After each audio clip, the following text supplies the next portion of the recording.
தேவனோடு நெருக்கமான உறவை எப்படி வளர்த்துக் கொள்வது? 2 விஷயம் சொல்றேன். எழுத முடிஞ்சா எழுதுங்க. ஒரு பேனா எடுத்து ஏதாவது குறிப்பு எடுங்க, அங்கங்க எழுதி வைங்க. உங்க ஃபியூச்சர் நல்லா இருக்கும். இது வீட்டில் உங்க பிள்ளைகளுக்கு ஒரு சொத்து வாங்குவீங்களா? 10 சென்ட் நிலம், நகை, பொருள் வாங்கி வச்சா எப்படி இருக்கும்? சின்ன பிள்ளைன்னு இப்பவே வாங்கி வைக்கிறோம் பத்தியெல்லாம் எங்க பிள்ளைகளுக்கு. அத மாதிரி இட்ஸ் அ ட்ரெஷர். இது ஒரு சொத்து மாதிரி. உங்க பிள்ளைங்க வளர்ந்து வந்து நாளைக்கு இதை படிச்சு மிகப்பெரிய ஆசீர்வாதத்தை பெறுவாங்க. லைஃப்ல மாற்றம் வரணும். ஒரு முக்கியமான ஒரு டேர்னிங் பாயிண்ட். 24 மணி நேரமும் ஆராதிப்பது எப்படி? தானியேல் 24 மணி நேரம் முழங்கால் போட்டாரா? இல்ல. அப்ப வேலை செய்ய வேண்டாமா? அடிக்கடி லீவ் போட்டாரா? வேலையில குற்றமே கண்டுபிடிக்க முடியல அவரை. வேலையில 24 மணி நேரம் வர்ஷிப் பண்ணவரு. நீ இடைவிடாமல் ஆராதிக்கிறப்பா. You are 24/7 connected with God. We are 24/7 connected with people. அதான் வேர்ல்டுங்கிற, உலகங்கிற. ஊர் சிரிச்சுன்னு அர்த்தம். அந்த ஊர்ல உள்ள மக்கள் சிரிச்சாங்க. ஊர் சிரிச்சுச்சுங்க. ஊரே சிரிச்சுச்சுன்னா ஆட்களை தான் சொல்றோம். உலகம்னா உலகத்தில் இருக்கிற மக்கள். 24/7 we are connected with people. 24/7 Daniel was connected with God. Is it possible? Yes, possible. முடியுமா? முடியும்.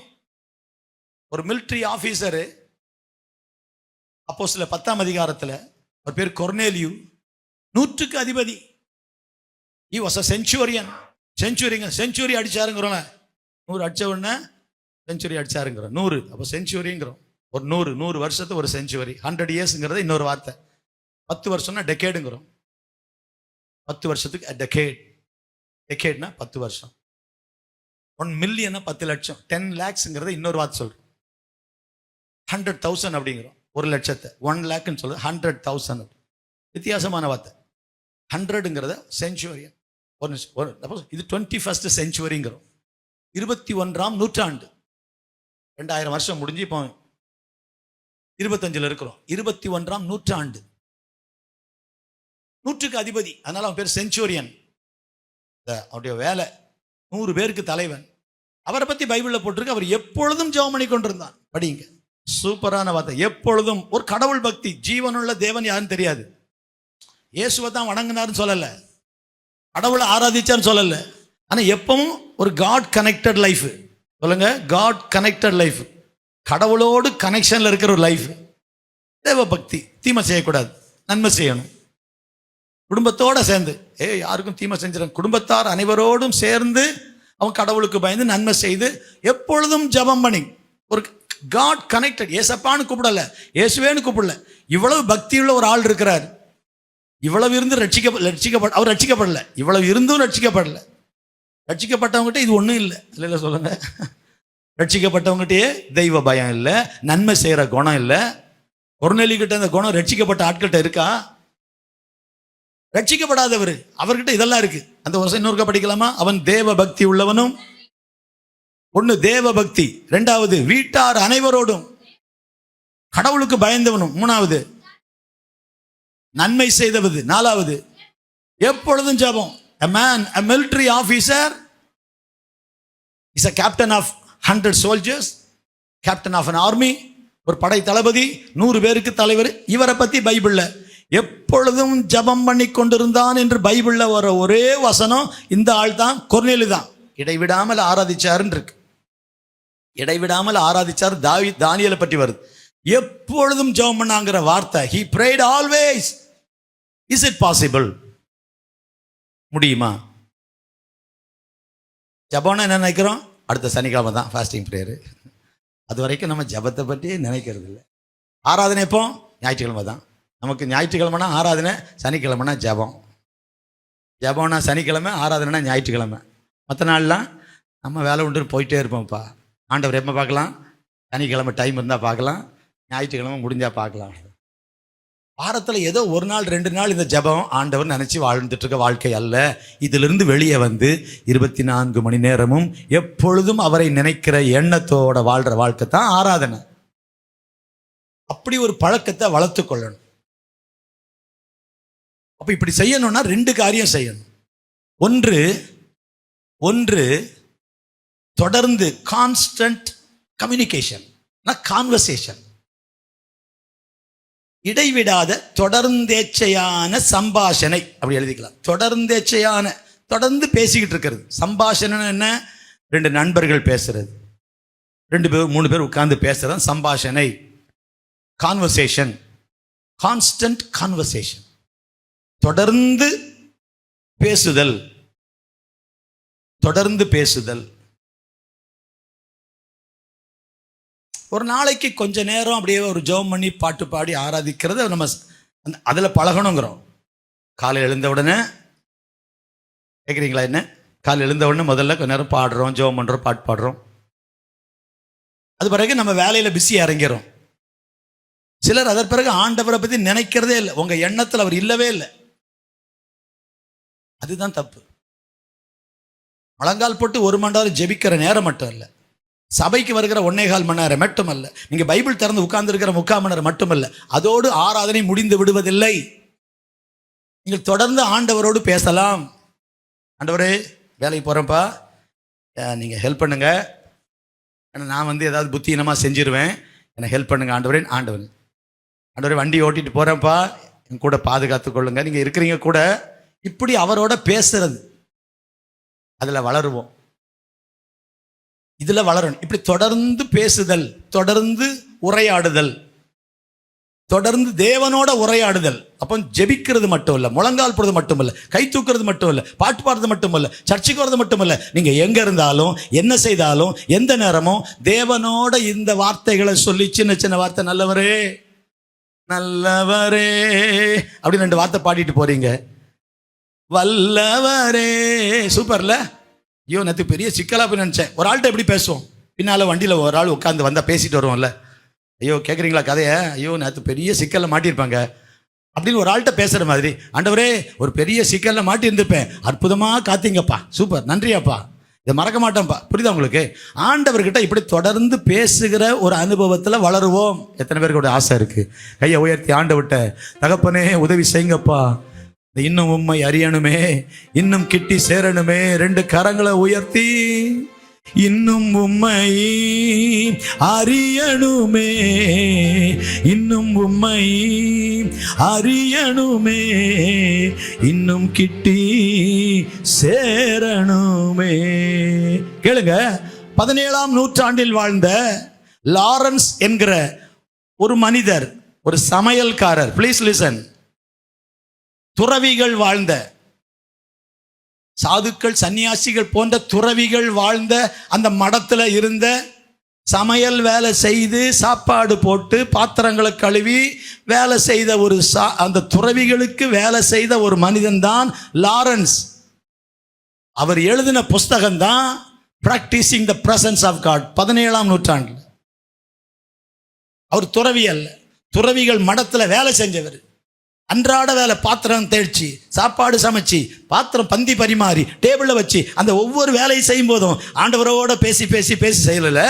இப்படி செய்வதன் மூலமாய் நாம் தேவ பிரசன்னத்தை நம்ம வாழ்க்கையில் பிராக்டிஸ் பண்ண முடியும். ஒரு புத்தகம் எழுதியிருக்கார், practising the presence of God by Lawrence in the 17th century. In every action of your life you can talk to God. உங்க வாழ்க்கையின் ஒவ்வொரு சூழ்நிலைகளிலும், எல்லா அனுபவங்களிலும், காலையில் ஆண்டவரே வேலைக்கு போகிறப்பான்ட்டு வீட்டை விட்டு கிளம்பும் போது ஜெபம் பண்ணிட்டு போறீங்களா? சந்தோஷம். அதோட அவரை மறந்துடுறீங்களா? மறக்கக்கூடாது. காலையில் ஜெபம் பண்ணிட்டேன்னு நினைக்கக்கூடாது. அவள் ஜெபம் பண்ணணும். பிள்ளைகளை ஜெபம் பண்ணி அனுப்பிட்டேன் காலையில், அந்த நேரத்தில் முடிச்சுட்டா அது பிறகு அதை பற்றி நினைப்பு இல்லாமல் வாழ்கிற வாழ்க்கை இல்லை. இந்த எண்ணம் நம்மளை விட்டு போக முடியாது. நம்ம கூட இருக்கணும், 24 மணி நேரம் இருக்கணும். ஸோ பேசுகிற அனுபவம். கூட வண்டியில் ஒரு ஆள் வந்தால் பேசிக்கிட்டே இருக்கிறோம், இல்லை நம்ம வீட்டில் ஒரு ஆள் இருந்தால் பேசிக்கிட்டே இருக்கிறோம். யோசித்து பாருங்க, நம்ம கூட ஒரு ஆள் இருந்தால் பேசிக்கிட்டே இருக்கிறோம். ஆண்டவரோட பேசுகிற அனுபவம் தாங்க ஆராதனை. இங்கே எப்பவும் பேசலாம். ஆராதனைக்கு வர நேரம் 1.5-2 மணி நேரம் தான். அங்கேருந்து கிளம்பி வரோம் பாருங்க, பஸ்ஸில் சீட்டு கிடைக்காது. அப்போ தான் உங்களுக்கு ஆத்திரமாக இருக்கும்.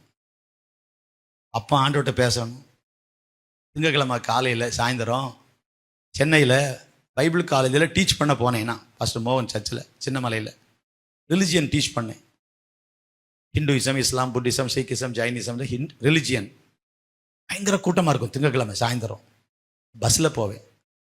இப்போ பஸ் ஸ்டாண்டில் போய் நின்ன உடனே இந்த வழியில் ஏறலாமா, இந்த வழியில் யாரும் பார்ப்போம், இந்த நடுவில் யாராவது எழும்புவாங்க பாருங்கள்.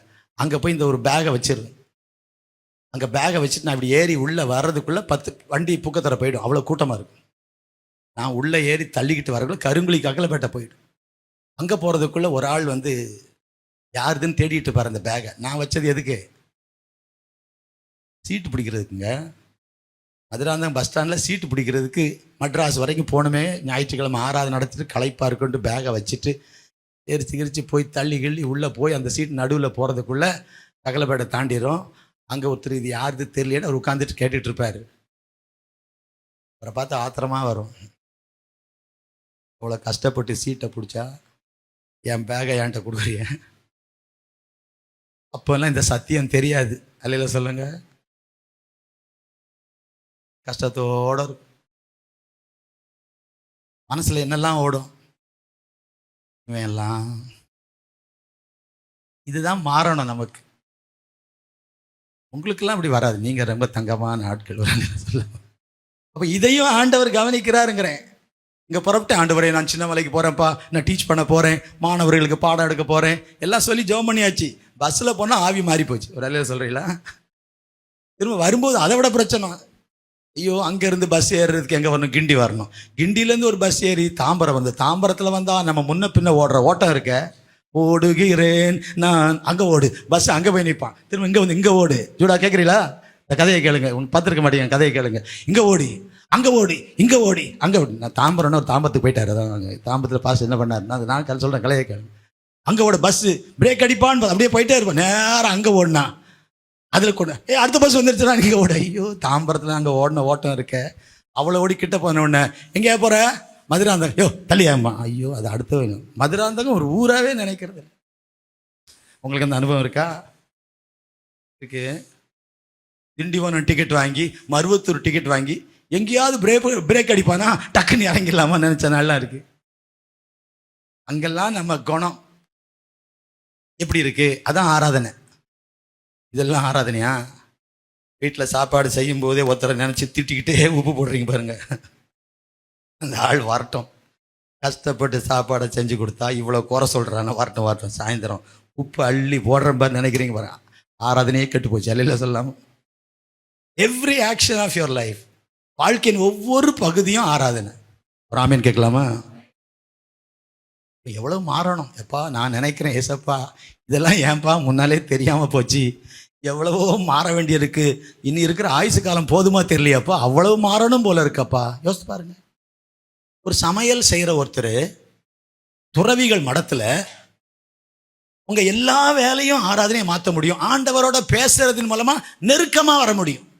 அப்படிப்பட்ட ஆளுக்கு சர்ச்சுக்கே வர முடியாது. அன்னைக்கு ஒருத்தர் கேட்குறேன், நீங்கள் ஏமா சர்ச்சுக்கு வரலன்னா, வேலை பாஸ்டர் லீவு கொடுக்க மாட்டேங்கிறாங்க. ஒரு ஹோமில் வேலை செய்கிறேன். நல்லா புரிஞ்சுங்க, ஒரு ஹோமில் வேலை செய்கிறேன், அனாதை பிள்ளைங்க இருக்கிற இடம், ஞாயிற்றுக்கிழமை வர முடியல, ரொம்ப வேலையாக இருக்கு, வர முடியல.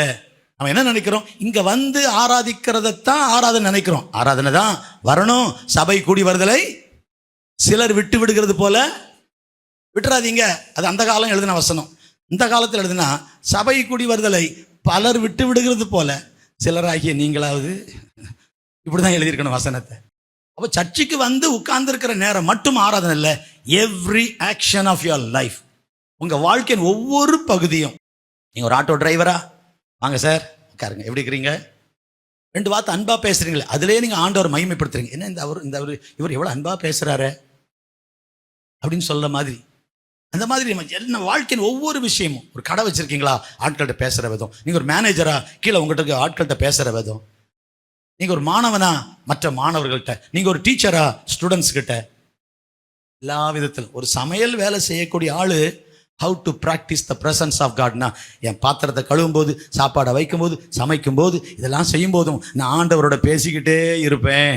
அப்படி பேசி பேசி பேசி அவருக்கு நெருக்கமான உறவை நான் வளர்த்துக்கிட்டேங்கிறார். சர்ச்சுக்கு போக முடியலை, என்னால் சபைக்கு போக முடியலை, அதனால சபைக்கு போகாட்டாலும் பரவாயில்லங்கிற அந்த நிலையை பற்றி நான் பேசலை. அப்படி சொல்லலை. வர முடியாத சூழ்நிலைகள், வியாதி படுக்கைகள், எந்த நேரமும் தேவனோடு உறவாட முடியும்.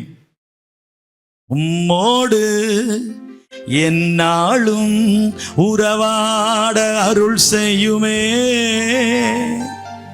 கர்த்தாவே உம் வார்த்தையை என் உம்மோடு வலது கையை உயர்த்தி என்னாலும் உறவாட அருள் செய்யுமே. அப்படின்னா நீங்க எப்பவும் ஒரு ஆள்கிட்ட பேசிக்கிட்டே இருக்கணும். அதுதான் ஆராதனை.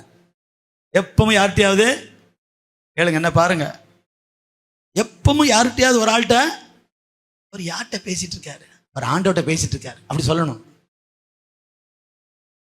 எப்பவும் நீங்க ஒருத்தர்கிட்ட பேசிக்கிட்டு இப்படி கற்பனை பண்ணி பாருங்க. மனுஷங்கிட்ட பேசக்கூடாதுன்னு இல்லை, பேசுறோம், வீட்டில் பேசுறோம், பிள்ளைகிட்ட எல்லாத்தையும். ஆனா மீதி எல்லா நேரமும் ஆண்டவர் என்ன சொல்றாரு, மகனே நீ பாட்டு பாடி ஆராதிக்கிற நேரம் மட்டும் என்ன தேடி என்ன ஆராதிக்கிறேன்னு சொல்லாத. உன் வாழ்க்கையின் எல்லா மணி நேரமும் உன் எல்லா செயல்களிலும், நீ வீட்டில் இருக்கும் போதும், படுக்கும் போதும், எழும்பும் போதும், வேலைக்கு போகும்போதும், நீ துணி துவைக்கும் போதும், நீ சாப்பாடு செய்யும் போதும், எல்லா வேலையிலையும் என்ன சேர்த்துக்க, என்ன சேர்த்துக்க, என் கூட சேர்ந்துரு. உன் வாழ்க்கையின் எல்லா பகுதியிலும் என்ன சேர்த்துக்க. அதுதான் ஆராதனை. So continuous conversation. மறக்காதீங்க, இங்கிலீஷ் தெரியும்னா கண்டினியூவஸ் இல்லைன்னா கான்ஸ்டன்ட் கான்வர்சேஷன், தொடர்ந்தேச்சையான உரையாடல். யாரோட? தேவனோட. அது ஒரு ஆராதனை. நெருக்கமாய் நீங்கள் தேவனுக்கு எப்படி நெருக்கமாய் மாறலாம், அதுக்கு தான் இந்த புஸ்தகம் சொன்னேன், practising the presence of God. தேவனுடைய பிரசன்னத்தில் பழக்கப்படுதல். பிரெஞ்சு நாட்டு துறவியர் மடம் ஒன்றில், இதெல்லாம் அந்த புஸ்தகத்தில் இருக்கிற விஷயம். சமையல் வேலை செய்து கொண்டிருந்த சகோதரன் தான் லாரன்ஸ். 17ஆம் நூற்றாண்டில் எழுதப்பட்ட புஸ்தகம் அது.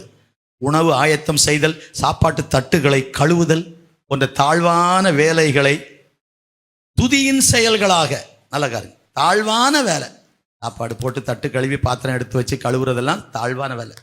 ஒரு கிச்சனை க்ளீன் பண்ணுறது, எல்லாம் எடுத்து வைக்கணும், டம்ளர்லாம் கழுவி பிளேட்டெல்லாம் அடுக்கி க்ளீன் பண்ணி குப்பையை அள்ளி வேஸ்டெல்லாம் எடுத்து அந்த டஸ்ட்பினில் போட்டு, இந்த மாதிரி தாழ்வான வேலைகளை கூட துதியின் செயல்களாக ஸ்தோத்திரம் பண்ணிக்கிட்டே, பாட்டு பாடிக்கிட்டே, ஜெபம் பண்ணிக்கிட்டே இதை செய்யும்போது அது நீங்கள் தேவனுக்கு நெருக்கமாய் மாறுகிறீர்கள். நன்றி அப்பா, இன்னைக்கு இந்த வேலையை உதவி செய்தீங்க. உங்கள் வேலையை மாற்றுறதில்ல,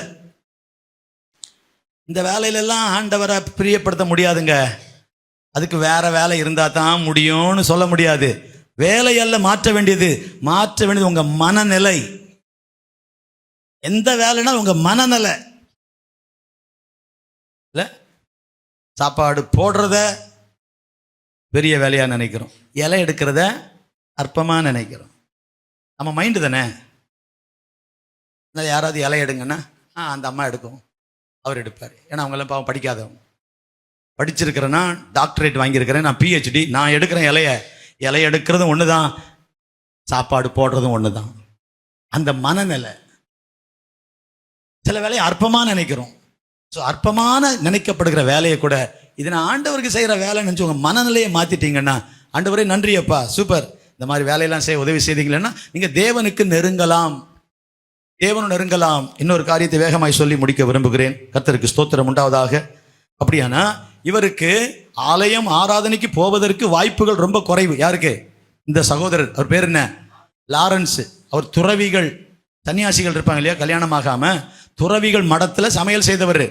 அவர் எழுதின புக்கு இது, தேவனுடைய பிரசன்னத்தை பழக்குவிக்குதல். அதில் பழகிறது.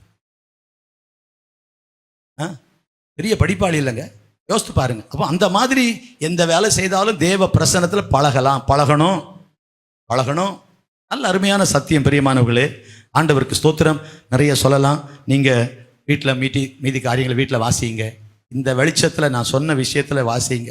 ரெண்டாவது, தேவனுடைய வசனத்தை தொடர்ந்து தியானிப்பதன் மூலம், தேவனோடு தொடர்ந்து பேசுவதன். Number 1, speaking with God or conversation with God, தேவனோடு உரையாடுவது. ரெண்டாவது, தேவனுடைய வசனத்தை தொடர்ந்து தியானிக்கணும். ஒரு பிரச்சனையை சிம்பிளா சொல்லி முடிக்கிறேன். ஒரு பிரச்சனையை உங்க மனசுல வச்சு யோசித்துக்கிட்டே இருக்கிறீங்க, அதுக்கு பேர் என்னது? கவலை. புரியுதா? ஒரு பிரச்சனைய, வீட்டு பிரச்சனையோ, கடனோ, ஒரு பண பிரச்சனையோ, உங்க மனசுல ஒரு பிரச்சனையை போட்டு, நல்லா கேளுங்க, என்ன பாருங்க, ஒரு பிரச்சனையை மனசுல போட்டு அப்படியே உருட்டிட்டு இருக்கிறீங்க. படுத்தாலும் அதான் ஞாபகம் வருது, எழுந்தா ஞாபகம் வருது, என்ன பண்ணாலும் அது மனசை விட்டு போகல, அப்படியே இருக்கு. பிரச்சனை மனசுல வச்சு நினைச்சுக்கிட்டே இருக்கிறீங்க பார்த்தீங்களா, அது கவலை. அதே மாதிரி வசனத்தை மனசுல வச்சு நினைச்சுக்கிட்டே இருங்க, அது தியானம். Nothing else. இதுதான் விஷயம். No other secret. வசனத்தை மனசுல வச்சு நினைச்சுக்கிட்டே இருங்க. பலவீனமா இருக்கிறீங்க, நினைச்சுக்கிட்டே இருங்க, அவருடைய தழும்புகளால் குணமாகிறேன், அவருடைய தழும்புகளால் குணமாகிறேன். கர்த்தர் என்ன குணமாக்குவாரு. அவர் சுமந்துட்டாரு, நான் சுமக்க தேவையில்லை, நேசர் சுமந்து கொண்டாரு, நான் சுமக்க தேவையில்லை. புரியுதா உங்களுக்கு? அவர் சுமந்துட்டாரு, நான் சுமக்க வேண்டியதில்லை, ரத்தத்தால நான் குணமாகிறேன், ஆரோக்கியம் வச்சிருக்கிறாரு, ஆரோக்கியம் வரப்புன்னு சொல்லியிருக்கிறீங்க. இப்படி ஒரு பிரச்சனையை மனசுல வச்சு நீங்க நினைச்சுக்கிட்டே இருந்தீங்கன்னா அதுக்கு பேர் கவலை. உங்களை விட்டு போக மாட்டேங்குது. Very simple illustration. In the same way, when you keep God's word in your mind, that's meditation. So தொடர்ந்து தியானம் பண்ணுவதின் மூலமாய், அப்ப தியானம்னா வசனம், வசனத்தை தியானிக்க தியானிக்க தியானிக்க நீங்க get closer to God. You will come always closer to God. You will have intimacy, intimate relationship. நெருங்கின ஐக்கியம் உங்களுக்கும் ஆண்டவருக்கும் வரணும்னா நிறைய இருக்கு. இன்னைக்கு ரெண்டு நம்ம சொல்றேன். தொடர்ந்து உரையாடுதல், தொடர்ந்து தியானித்தல். தொடர்ந்து யாருகிட்ட பேசுறோம்? தொடர்ந்து தேவனோட அடிக்கடி பேசுறவங்க ரொம்ப குறைவு தமிழ்நாட்டில். அதுல டாப் அப்படின்னு சொல்லணும்னா நம்ம பார்த்ததுல ஃபாதர் பெர்க்மன்ஸ். வா ராஜா, எப்போ நீங்க அவங்க ரொம்ப பார்த்துருக்க வாய்ப்பு இல்லை உங்களுக்கெல்லாம். இதுதான் வந்து பாருங்கன்னு சொல்லி இந்த கூட்டங்களுக்கு கூட்டு போறோம். இந்த இடம் அவங்க வர முடியல. போன வருஷம் வந்தவங்க பார்த்தீங்க TWRல கூட்டங்களில் பல இடங்களுக்கு போகிறோம், பார்க்குறோம். காளையார் கோயிலுக்கு அவங்க இருந்த இடத்துக்கே போயிருக்கோம், பார்த்துருக்குறோம், பேசியிருக்கிறோம். அப்படியே அவங்க அமைதியாக இருக்க மாட்டான். எப்படி நல்லா இருக்கியாப்பா, சோமா இருக்கியா, போயிட்டு வரையா, அது சொல்ல மாட்டான். இப்போ ராஜா அப்படியே இப்படி பேசிட்டு ஆண்டவர்கிட்டே பேசி நம்மகிட்ட நல்லா இருக்கியாப்பான்னு கேட்பாங்க. ராஜா அப்படிம்பாங்க. நம்மளை தான் ராஜாங்கிறாங்களா, ஆண்டவர் ராஜாங்கிறாங்களா? நல்லா இருக்கியாப்பா, அப்பா எடி எப்படி ஆசீர்வதிங்கப்பா. அப்பா அப்பா அங்கே கனெக்ஷன் இருந்துக்கிட்டே இருக்கும், கட்டே ஆகாது. ஏன் தேவன் ஒரு மனுஷனை பயன்படுத்துறார் தெரியுமா? வீண் பேச்சே கிடையாது. வீண் பேச்சுக்கு டைமே இல்லை. சொல்லுங்க, வீண் பேச்சுக்கு சொல்ல மாட்டேங்கிறீங்களா? சத்தமா சொல்லுங்க. ஊருக்கு அதை பேசுறதுக்கு எனக்கு சத்தமா சொல்லுங்க, அடுத்தவங்க காதில் கேட்குற மாதிரி சொல்லுங்க. ஊருக்கு அதை பேசுறதுக்கு எனக்கு டைமே. அதனால ஒருத்தரும் நம்ம ஊருக்கு அதை பேச வேண்டாம். ஊருக்கு அது இந்த கதை அந்த கதை, ஆண்டவரோட பேசுங்க. உம்மோடு என்னாலும் உறவாட, உறவுன்னு என்ன பேசுங்க. ஆண்டவரோட பேசுற ஒரு அனுபவத்தை வளர்த்து கொள்ளுங்க. நீங்க ஆண்டவருக்கு ஃப்ரெண்டா மாறுவீங்க, நெருக்கமா மாறுவீங்க. அவர் ரகசியம் வெளிப்படுத்துவார். ஆண்டவருடைய வசனங்களை, வசனம் தான் சொல்லுது, இரவும் பகலும் இதில் தியானமாயிரு.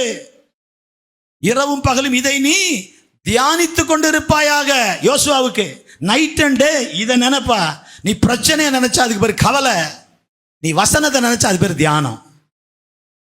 இந்த வசனத்தை ராத்திரி பகலா தியானம் பண்ணு, நீ செய்வதெல்லாம் வாய்க்கும், உனக்கு வெற்றி.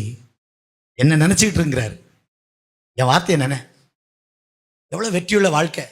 சர்ச்சுக்கு வர நேரம் மட்டும் இல்லை, 5 மணிக்கு எழுந்து ஒரு மணி நேரம் சில புக்கு வச்சிருப்போம்ல, ஸ்தோத்திர பலி, அப்படி ஒரு புக்கை வச்சுக்கிட்டு அப்படியே அற்புதமானவரே, ஆசீர்வாதமானவரே, ஆச்சரியமானவரேன்ட்டு அவ்வளோ 12 படிச்சு முடிச்சு புக்கை வச்சுட்டா முடிஞ்சிச்சுப்பா, 1000 ஸ்தோத்திர பலி. அது பிறகு விட்டுருவீங்களா? அது பிறகு அவருக்கு நமக்கு என்னாச்சு? டிஸ்கனெக்ஷனா? நெட் இல்லை, கட் ஆயிட்டு, கனெக்ஷன் போயிடுச்சுன்னு மாதிரி ஒரு நாள் போகக்கூடாது. நெட்டு கட் ஆகலாம், நமக்கு அவரோட கனெக்ஷனு கட் ஆகக்கூடாது. ராமன் கேட்கலாமா? நல்ல அருமையான சத்தியம், அற்புதமான சத்தியம். இதில் வளரணும், நம்ம எல்லாம் வளரணும், நான் வளரணும், நம்ம எல்லாம் வளரணும். இப்போ நம்ம எப்பவும் ஆண்டவரோட பேசுகிற ஆளாக இருந்தால் வீணா மக்கள்கிட்ட எல்லார்ட்டையும் பேசுவோம். அதுக்கான ஆண்டவர்கிட்ட மக்கள்கிட்டலாம் பேச மாட்டேங்க. இப்போ நான் ஒரு முடிவு எடுத்துட்டேன், இன்னிலேருந்து யார்கிட்ட பேச போகிறேன்? இயேசுவோட மட்டும்தான் பேசுவேன். யாரோட ஸ்தோத்திரம் இந்த மாதிரி கம்னு அவன்கிட்ட பேசுகிற மாதிரி இல்லை நான் அப்படின்னு வந்தீங்கன்னா இது அதிக பிரசங்கி தானே ஆகிடும். சொல்லிட்டாரு, புக்கு வர சொல்லிட்டாரு, அதனால் நான் நேராக இயேசுவை மட்டும் பார்ப்பேன். இந்த மாதிரி மிஞ்சின நீதிமான மாறிடாங்க. ஒரு ஆளை நிற்க வச்சு போத்தீஸில் இருக்கிற பொம்மையை விட சிரித்து ஸ்தோத்திரம் பண்ணுங்கன்னு ட்ரைனிங் கொடுத்து நிற்க வச்சா உங்களுக்கு ஒரு ஸ்தோத்திரம் சொன்னால் அப்படியே பாரதி கொடுக்காது. அங்கே கொடுக்குறதையும் வாங்குறது இல்லை. ஒரு அட்டையை கொடுக்குறோம், புக்கை கொடுக்குறோம், வாங்குறது இல்லை. கொடுத்தாங்களா? எங்கே பார்த்துட்டு தான் உள்ளே வருவோன்னு தெரியல. ஒரு ஆளை நிற்க வச்சு, அவங்களுக்கு வேலை இல்லையா, உங்களை ஒரு அன்பாக வரவேற்கிற ஆளை நிற்க வச்சா ஏதோ நம்ம பெரிய கலெக்டர் மாதிரியும் அவங்க பியூன் மாதிரியும் கண்ணை மூடிட்டு வர்றது. Attitude wrong. யாரெல்லாம் அங்கே நிற்கிறவங்களுக்கு சோத்திரம் சொல்லாமல் போறீங்களோ, நியாய தீர்ப்பு நாளில் காத்திருக்க கணக்கு கொடுக்க வேண்டிய வரும். நானும் பாவம் அவ்வளோ பேரை நிற்க வச்சு எவ்வளவு சொல்லி கொடுக்குறேங்க. ஸ்தோத்திரம் சொல்லுங்கள், சிரிச்ச முகமாக சொல்லுங்கள். நீங்கள் கண்ணே மூடாதீங்க. இல்லை, அன்பா பணிவுந்து தாழ்மையோட வந்தோட கதவை திறங்க. வெளியில் போனால் கதவை மூடுங்க, விட்டுறாதீங்க. உள்ளே வந்தால் திறங்க. இவ்வளவு ட்ரைனிங் இந்த ஆட்களை நிற்க வச்சு எவ்வளோ வேலை வாங்குறோம், இவ்வளவோ சொல்லிக் கொடுக்குறோம். இயேசு விரும்புகிற, ஆண்டவர் விரும்புகிற அந்த நிலைக்கு நான் வரணும். கையை தட்டி சொல்லுங்க.